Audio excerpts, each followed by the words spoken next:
The call from the void. The distress signal arrived on a Tuesday.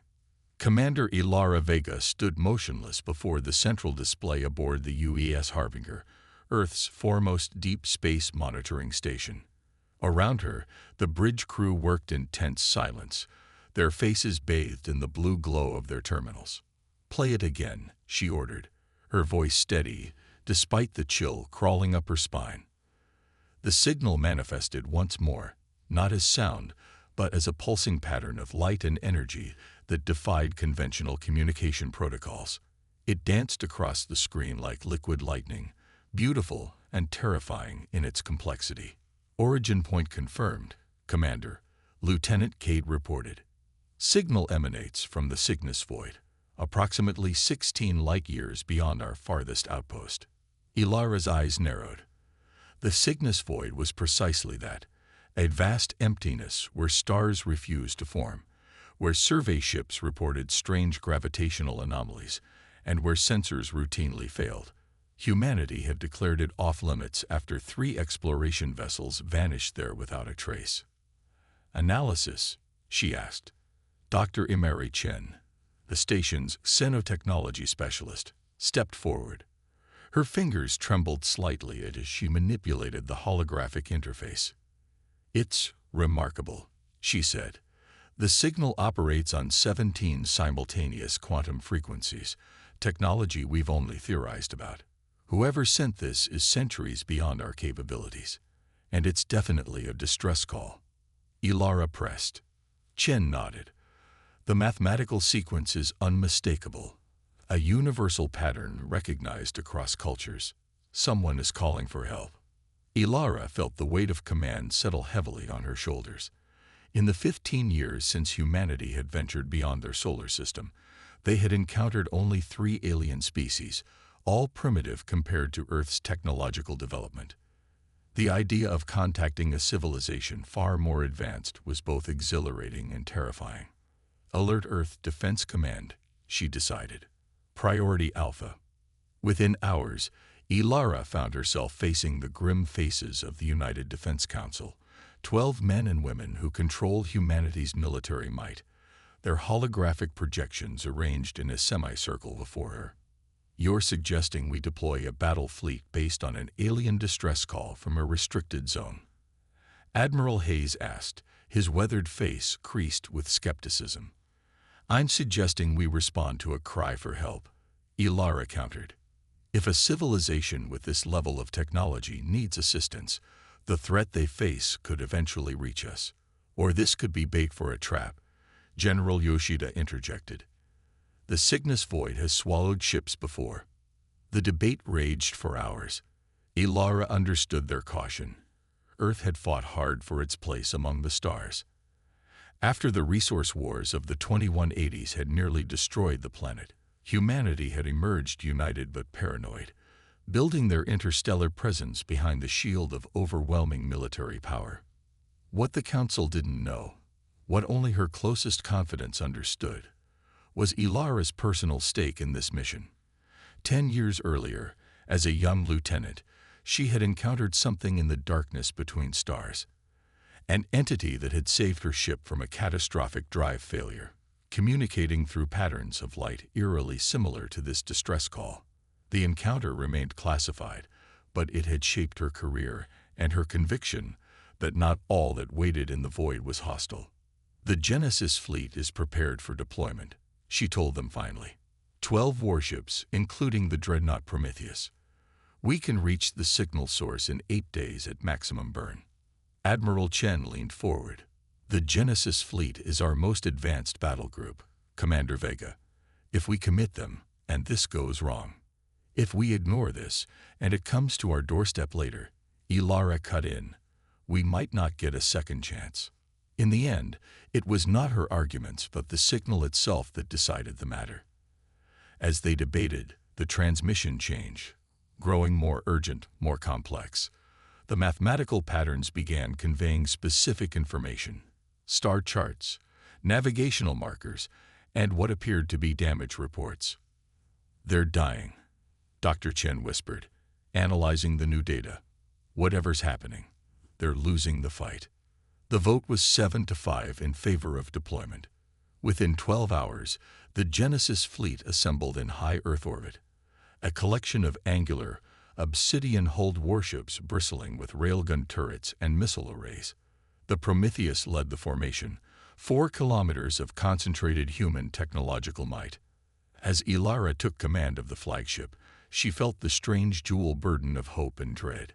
Humanity had built these ships to ensure they would never be subjugated by another species, yet here they were, answering a call that might lead them into annihilation. The journey began without incident, the fleet moving in perfect formation through the jump points, leading to the edge of explored space. It was on the 4th day that the anomalies began. "Commander, we're experiencing unusual quantum fluctuations in the drive core," Chief Engineer Takeda reported, his face tight with concern on the comm screen. "It's as if something is resonating with our systems." Similar reports came from throughout the fleet. Navigation computers displayed phantom coordinates. Communication arrays picked up echoes of their own transmissions, altered slightly as if processed and returned by something else.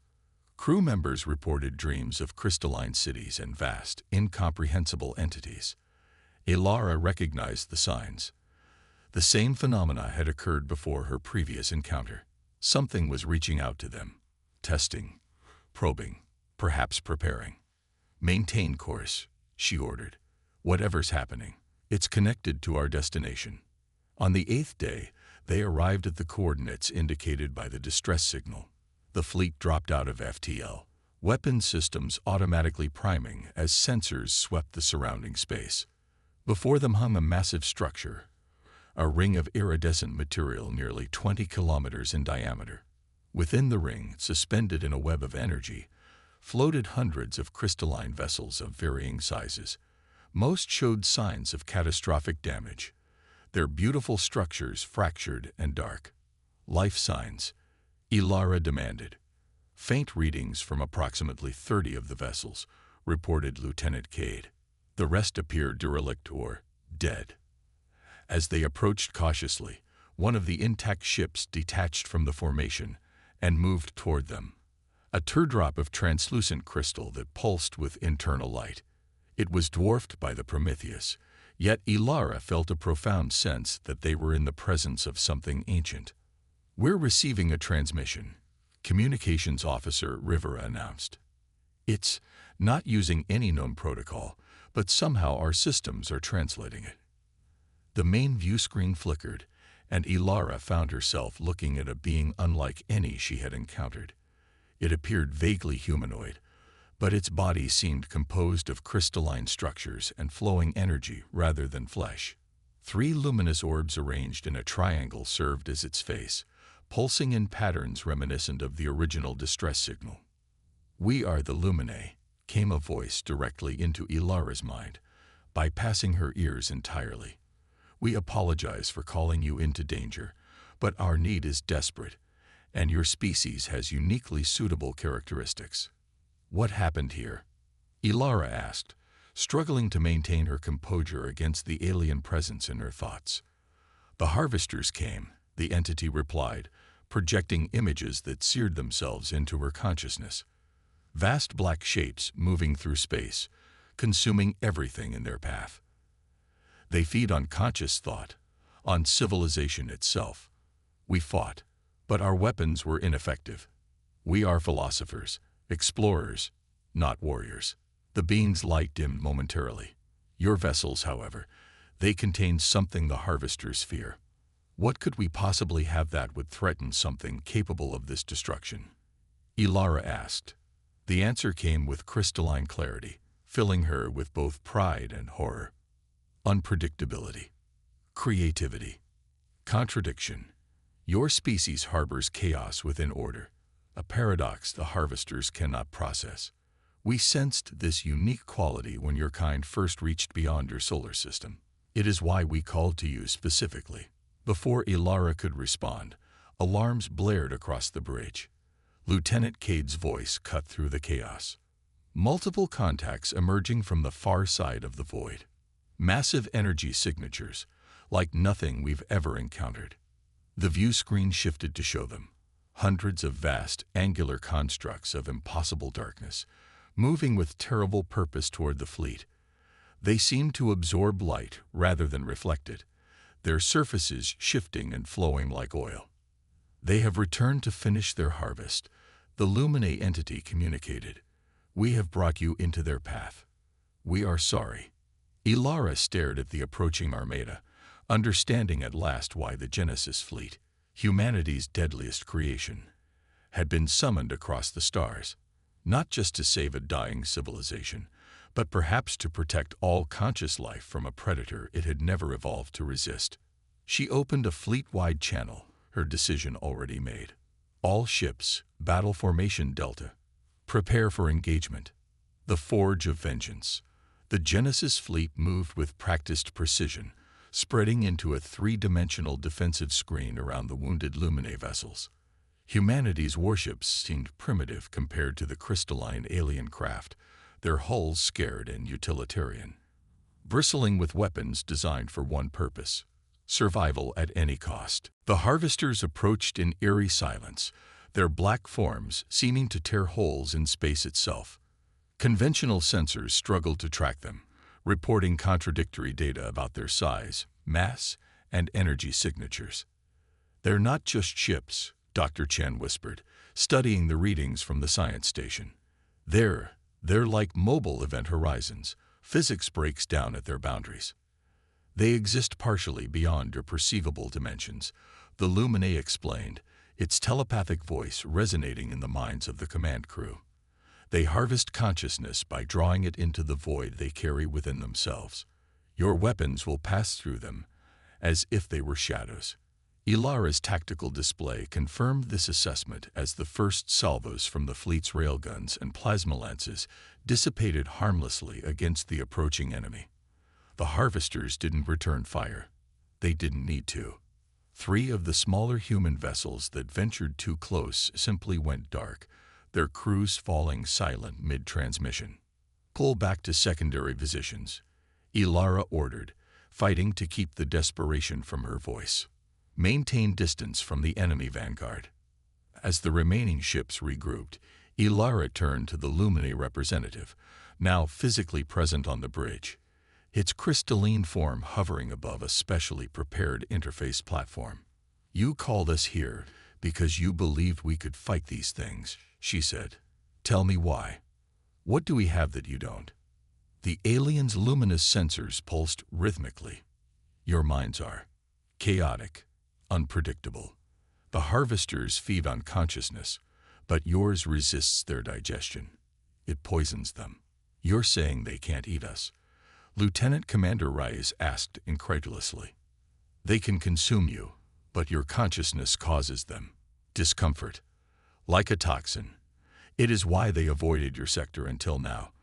But once they detected our communication with you, they returned to eliminate the threat you represent." Ilara's mind raced. If human consciousness was somehow toxic to these entities, perhaps there was a way to weaponize that fact. She turned to Dr. Chen. "The quantum resonance drives," she said, "they operate partially on the principle of consciousness-directed quantum states, don't they?" Chen's eyes widened with understanding. "The Krishnamurti field. Yes. It uses the observer effect to stabilize quantum fluctuations during FTL travel.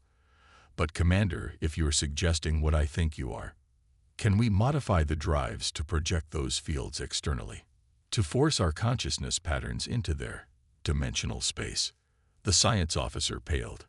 "Theoretically, yes, but the drives were never designed for weapons application. The feedback could kill the operators, and it would violate the quantum consciousness accords." The accords had been established after early experiments in consciousness-based weapons had resulted in operators suffering catastrophic psychological damage. But facing extinction, such concerns seemed academic. "Begin modifications immediately," Ilara ordered. "Volunteer crews only." As the first wave of harvesters engaged the fleet's perimeter, Ilara opened a secure channel to Earth. The transmission would take hours to reach home, but she needed to explain what they faced and what she intended to do. The Defense Council needed to prepare for either humanity's greatest victory or its final stand. The next 12 hours unfolded in a desperate race against time. While the fleet executed a fighting retreat, keeping the harvesters at bay through sacrificial tactics and constant movement, engineering teams worked frantically to modify the quantum drive cores according to Dr. Chen's calculations. The Luminae provided crucial insights, their advanced understanding of dimensional physics helping to bridge the gaps in human knowledge. Working together, the two species created something entirely new, a weapon that would project human consciousness as a disruptive field into the harvester's extra-dimensional anatomy. The modifications were completed none too soon. A third of the Genesis fleet had already been lost, their crews vanishing into whatever void the harvesters carried within them. The remaining ships formed a last defensive line around the Prometheus, where the prototype weapon was being installed. All operators to stations, Ilara announced, taking her place in the newly constructed interface chair at the center of the bridge. Around her, 11 other crew members, all volunteers, did the same. Each would serve as a focal point for the weapon, their consciousness amplified and projected through the modified drives. "We have mapped the harvester's dimensional weak points," the Luminae representative communicated, connecting its crystalline form to the human technology. "We will guide your strikes." The sensation began subtly, a slight pressure behind the eyes, a ringing in the ears. Then, as the system powered up, Ilara felt her awareness expanding outward, stretching beyond the confines of her body, beyond the ship, reaching into spaces her mind had no language to describe. She was everywhere and nowhere, perceiving reality through impossible angles. And she was not alone. The other operator's consciousness mingled with hers, forming a complex lattice of human thought and emotion. Among them flowed the alien precision of the Luminae, guiding, focusing their combined efforts. Then they touched the harvesters. The pain was immediate and overwhelming, like plunging into absolute zero while simultaneously burning. Ilara screamed, but her voice seemed to come from a great distance.